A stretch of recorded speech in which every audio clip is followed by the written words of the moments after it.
joined by a man who is a former Eurozone leader himself. Guy Verhofstadt was Prime Minister of Belgium for 9 years after the inception of the Euro. Today he's a member of the European Parliament in Brussels, and he joins us in the studio. Thank you very much indeed for being with us, Mr. Verhofstadt. So we were just talking about the fact that this is another in a long line of meetings, isn't it, between German Chancellor Angela Merkel and Nicolas Sarkozy. Do you have 100% confidence in these two leaders being on the same page when it comes to tackling the euro debt crisis, the next steps, if you like, in really solidifying this fiscal compact that was reached last month? I'm not very confident in all these meetings because we have seen a number of these meetings last 2 years, and they have only produced half measures, calming the markets for 24 hours or something like that, and then everything starts again. So what we need is not another summit of Merkel and Sarkozy. What we need is to establish as fast as possible a real economic, fiscal and political union, besides the monetary union we have. Otherwise, this crisis will never stop. But isn't that what they're trying to do? No, it are always half measures. Now they are talking maybe about their dispute about the FTT, the financial transaction tax. They shall again talk, I think, about how to rescue Greece, because there are new problems there. But mainly we know that the only way to stop this crisis is creating a Eurobond market as fast as possible. And that involves fiscal transfers from Germany? No, I don't think so. If you create a Eurobond market in the fastest as possible, you should create a very liquid market. Yeah. And liquidity is from crucial importance for the interest rate. So with a big liquid Eurobond market, even you can have a lower interest rate for all the participants. And you can also increase discipline with the Eurobond market, because you can say to those countries who want to participate, oh, you have to follow the rules, you have to follow the Stability and Growth Pact. It should be a real discipline then. But how difficult is it to achieve that in a short period of time? You're saying that we've only seen half measures so far, but isn't there a level of institution building that needs to be done first before you go all out and you have this single euro bond market? No, what you need is to announce a roadmap to that. So if you can announce in the next month that really the political leaders agree on an economic and fiscal and political union, what is important then is that you show a roadmap to the markets. And I'm very confident that if the financial markets can see that roadmap, then this crisis can be over. But the point is that they, for the moment, the political leadership in Europe don't want a new transfer of power to the European level. That is the problem. It is more a crisis of leadership than a financial crisis today. But a transfer of power to who? I mean, you have the ECB, you have the presidency, you have several different institutions. It's very clear. European Central Bank, a European Commission, controlled by European Parliament. It's like in any country.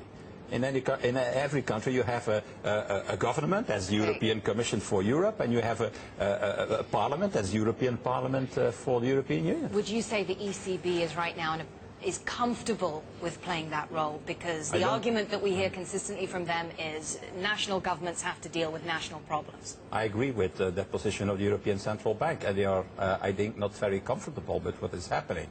But we can be lucky that we have the European Central Bank. It's because of their purchases, of national bonds, that we can still stabilize a little bit the euro. But it's clear that it's not a solution. A bigger involvement of the European Central Bank, as we have seen the last weeks and the last months, can have a temporary rescue for the euro, but it's not a definitive solution. The definitive solution is only the establishment of economic, fiscal and political union. Mr. Verhofstadt, you mentioned Greece. What can we expect with regards to these negotiations over the next few months in terms of the losses that private investors are willing to take on their Greek bond holdings? Are we going to see private sector participation that is sufficient enough?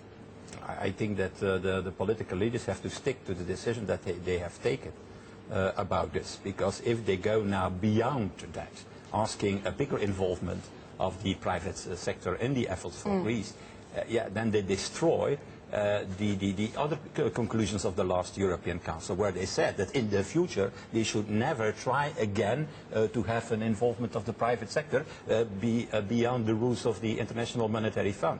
So I think that the only way to go forward is to stick to the conclusions of of the last European Council on this, and limiting the involvement of the private sector to the decisions that were taken.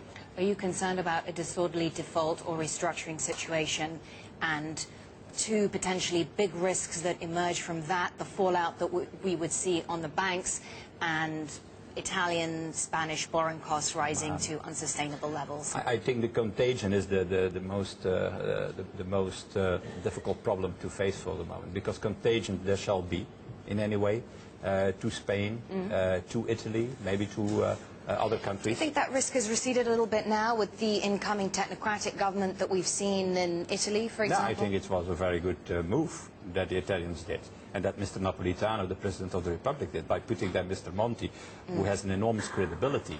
But that's not the end of the story. You can only stabilize the situation in Italy by a European solution, and again, this European solution is a Eurobond market the fastest as possible, in which Italy can play an important role and can be an enormous help for Italy. What about Britain's role in any European solution, or indeed the lack of it, as we saw in the summit last month?